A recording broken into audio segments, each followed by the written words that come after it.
And you'll never walk alone. And everybody will be able to just celebrate the achievement of football. So yeah, they both sing "You'll Never Walk Alone" before big games. All right, you got Jurgen as the common link there. So you're saying that they're just gonna, the minute they blow the whistle for kickoff, they're both just gonna say simultaneously we forfeit. So then they both get the trophy. Yeah. Okay. I mean, did you catch the reference I was making there? No, I don't think I did. Oh my God! So like a couple of years ago, like when we went to the final, and when we won, there was like a pretty famous Twitter back and forth between a couple of Barcelona fans, like English-speaking Barcelona fans and English-speaking Ajax fans, of just being like, we'll celebrate. I can't wait to play Ajax in the final. We'll celebrate together, and we'll say like thank you, Johan. Oh, that's funny. Gracias, Johan. And we'll celebrate together and raise the cup together and just hold hands and all this shit. And it's just like unlucky. Yeah, that didn't turn out. So my bracket is, I'm going to agree with you that for whatever weird reason, Liverpool is going to make it to the final. I don't know how they're going to do it, but they're going to do it. I will edit my bracket because I was doing a joke there and say Bayern will go through. Well, okay, I'm saying Bayern will go through as well. I'm going to say City's going to beat Dortmund. Like I said, it's going to be close. I think Bayern is going to humble City, kind of remind them of what a real powerhouse team looks like. And then it'll be a Liverpool versus Bayern final. And unfortunately, I don't think anything's stopping the well-oiled German machine. And Bayern will go back to back. That's my prediction. I'm just backing another well-oiled German machine. That of Jurgen Norbert Klopp. I hope you're right. I have a hard time. Believing it. Okay, so that's the Champions League, such that it shall be. Moving on. Okay, so big reason why we didn't start the show talking about some other match in which we either disappointingly drew or lost, or maybe like Wolves we won, is because it's international break, and 12 Liverpool players been called up on international duty. You got your obvious ones. You got your Mo Salah with Egypt, Wijnaldum with the Netherlands, Thiago Spain, Rambo of course captaining Scotland, Sadio Mane with Senegal, new guy Ozan Kabak with Turkey, Samikas with Greece. Shout out JP. Shaqiri with Switzerland, world class. Nico Williams with Wales. Naby Keita with Guinea. Diogo Jota, how can I forget, with Portugal. But one weird admission, nobody with England. Yeah, it's interesting. We were talking about this before we started recording, and the big, I think the big miss there, because you look at you think about okay, Liverpool doesn't have any players in the senior England squad. Like Curtis Jones gone to the under 21s, but no English players in the senior English squad from Liverpool, and that seems really weird. And it's obviously a huge snub. Like right now, you look at it, Joe Gomez is hurt, Jordan Henderson is hurt, Oxlade-Chamberlain's barely played, so it's not very good. We could get into that. But I'm afraid that Steve will just burst in and beat us both up. But the only real omission, based on who's fit, is Trent. And I know you've got your take on this, but I think honestly, it's just kind of a case of, I think that's Gareth Southgate just sort of saying to Liverpool, all right, you need Trent right now. Do you really think Gareth Southgate cares about the wants and needs of Liverpool, though? I think being particularly the English national team coach is an interesting sort of political job. It's keeping various parties happy. It's keeping the management at your big six teams, the traditional big six teams, happy, while also not snubbing players. So for matches that are ultimately England's, these are World Cup qualifiers. England's going to do all right in terms of the World Cup qualifying. Spoiler alert, as much as I don't want them to, they'll comfortably qualify. They're going to do okay in terms of qualification for the World Cup. It's going to be fine. But I think it's a case of Trent's been in bad form. He was in worse form earlier in the year, and he still made the squad. I think this is Gareth Southgate being listen, I can throw a bone to Liverpool here, and with the acknowledgement that a lot of their injuries are in the back line, and just make them happy and give other players a bit of a run out and have the political cover to do it. See, I would disagree with you in that when you're the England manager, I feel like you're constantly walking on a knife's edge pretty much at all times. So I don't think you can afford to piss off or appease any team. I think you have to solely think about what is going to win you the most games, because I just feel like that might be one of the worst jobs in the world. You know, right up there with being Chelsea manager is being the England national manager. So I don't buy that Southgate is out looking out for Liverpool. What I do buy, though, is that this isn't the squad that's going to the Euros. This is the squad that's going to the World Cup qualifiers, which I think I saw who England played. I think it was like Bosnia and Herzegovina. I think like Monaco, or not Monaco, sorry. San Marino. You know, I think it's some of those countries. So, yeah, you don't really need Trent. But you got to you just got to assume that if you're Trent, you're 22 years old and you've already been called up, you played in the World Cup. To get snubbed, you just got to assume that hurts. I don't know that it necessarily does, because I think like yes,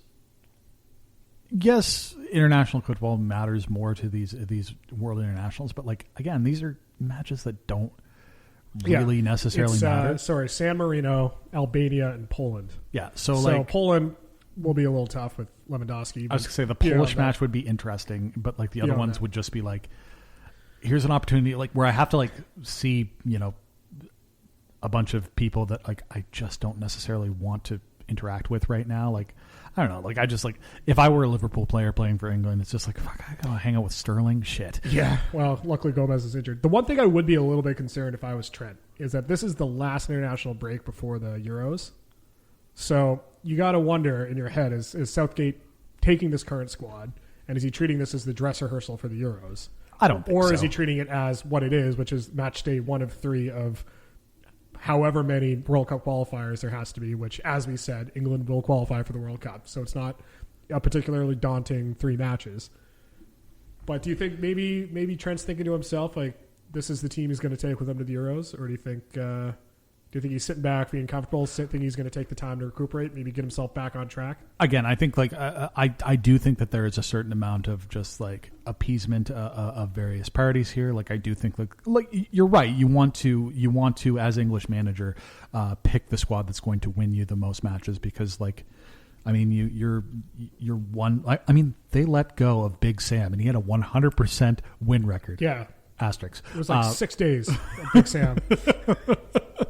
But honestly, like I think it is a situation where you have, if you're Gareth Southgate and you can not play a player where you've got one of the big 6 managers who are in your ear constantly anyhow, not wanting that player to go away, not wanting that player to have those extra minutes in his legs, and you can get away with not having to play him in matches that again are not all that consequential, and you know what you have with Trent, quite frankly. Like, and Gareth Southgate, if he wants to play that style of right back, he knows that he has that with Trent, and he can comfortably do that. He also knows that he can play Kyle Walker, and he can play like Kyle Walker-Peters and all those sorts of players in that position, and get a slightly different output, a slightly different sort of style of play. So why not take the opportunity while you have it and not piss off Liverpool? Yeah, I mean it's true, and then I'm just now looking at the full squad that was named for these World Cup qualifiers. There are some weird ones, like Ollie Watkins. Yes, he's played very well, but he gets a call up, and Patrick Bamford, who yes, fair enough, he plays for Leeds, but is arguably he's playing phenomenally this year, so he doesn't get called up. Yeah, and like I think that came down to like Gareth Southgate saying that, like, I think this is like very much really like I want to see what type of player. I think he's treating this as friendlies because he doesn't have friendlies to sort of play different players. Yeah, so that is the internationals. Obviously, with our Brazilian contingent, very very fortunately for us, those World Cup qualifiers were canceled, so we don't have to risk Allison or Bobby or Fabinho getting injured, which is or getting COVID. Fucking Brazil. I haven't all of them already got. They probably all have the antibodies by now, right? Yeah, but like I mean, let's be honest. We haven't seen Thiago actually be repaired from his COVID stint at all. So yeah, well, that's what they're saying about Trent as well. So that could be an issue as well. Just looking at like by the numbers, the player. Who do you figure the player is of the current squad? I'm not going to take out the player of like the Liverpool player who has to travel the longest is actually Takumi Minamino, who's out on loan. But who do you figure of the current squad has to travel the farthest in terms of kilometers, roughly? I'm going to go with Naby Keita. Not a bad shout, but it's actually Sadio. Okay, I figured it was one of the African guys. Yeah. Yeah. So he has a near 9,500 mile trek round trip. Yeah, it must be nice to be like Gini Wijnaldum. You just go hop across the channel, go play some games. Ozan Kabak looking at 7,000. Samikas 69. Nice. Thiago Alcantara looking at a 79. So some pretty high numbers there. And I think that's what's kind of nice about the Brazilians not leaving as well, because they would have had the longest travel, for sure. Yeah, almost always. Yeah. Okay. Harvey Elliott, playing for the under-19s. I still can't believe he's that young. Has to travel 146 miles. And Nico Williams, we should say, called up for Wales, so that's pretty exciting. Wales are in the Euros, aren't they? Yeah, they are. That sounds right. Yeah, so England, Wales, and Scotland are all in the Euros this year, so that should be good. I'm excited personally to see the England versus Scotland group stage. I'm just excited to I want to see Robbo and Trent get into a fight or something. I think that would just be amazing. The Euros is like pretty like the Euros and the World Cup, like during the actual World Cup itself. That's the only time I care about international football. It's true. Like it's just like because like during the season, it's just like another international break. Like, God damn it! Like I don't want to, but like during the summer, like you can sit out on a patio with a beer in the middle of the day and just watch. That is phenomenal. Here in Halifax, Niche, which is a bar in our downtown core, they always do like a huge speaker outside.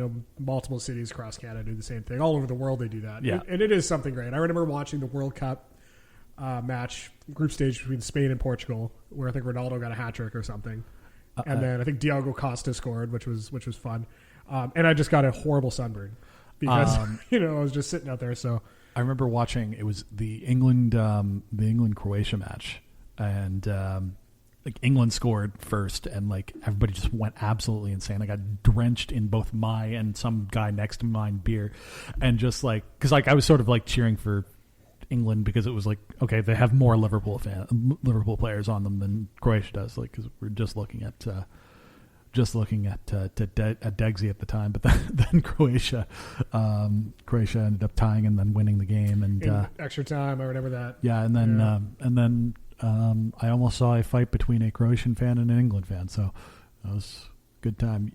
We both know the English fans, so yes. We can talk about that off mic sometime. Yeah, well, looking forward to the Euros for sure. And I think we're extra lucky because we'll do the Euros and we'll have a couple months and then roll right into the World Cup. So, thank you, COVID, for that one. I mean, if the World Cup happens, some talk about their turf suppliers are all bowing out. So, well, you know what? If FIFA decides to cancel World Cup because of human rights violation, I think that'd be a bit of a go back through your own history here. I am shocked and appalled to find out that there's gambling in this establishment, gentlemen. I think FIFA, I just think FIFA should just fully embrace their shadiness. Just like completely. They should have like when those raids happened by the U.S. government, they should have just steered into the skid and just became an international like crime cartel. Yeah, well, I agree. They should refer like whoever the president of FIFA should just start to be called like the Godfather. I mean, for God's sakes, his name is Gianni Infantino. I mean, it's pretty much a character in The Sopranos. Yeah. Okay, so let's move on here from the international call-ups here and everything fun going on in the rest of the world.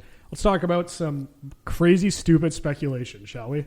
And the first wild bit of speculation we got to hop into here is reports that, we've been talking about it almost every week now, but Gini Wijnaldum. Wait, what? I know. Apparently he might be going to Barcelona. What? But apparently this time around it's a little more, I guess there's a little more legs to it. Why is that, John? Well, so this week, I guess yesterday as we're recording this, but this week in the Sunday Times, they reported that Gini Wijnaldum has an agreement in principle signed with Barcelona to go at the end of his Liverpool contract. Of course, he's able to sign on a Basum now, so all fair for him to do the conversations with Barcelona. Now, Barcelona, to their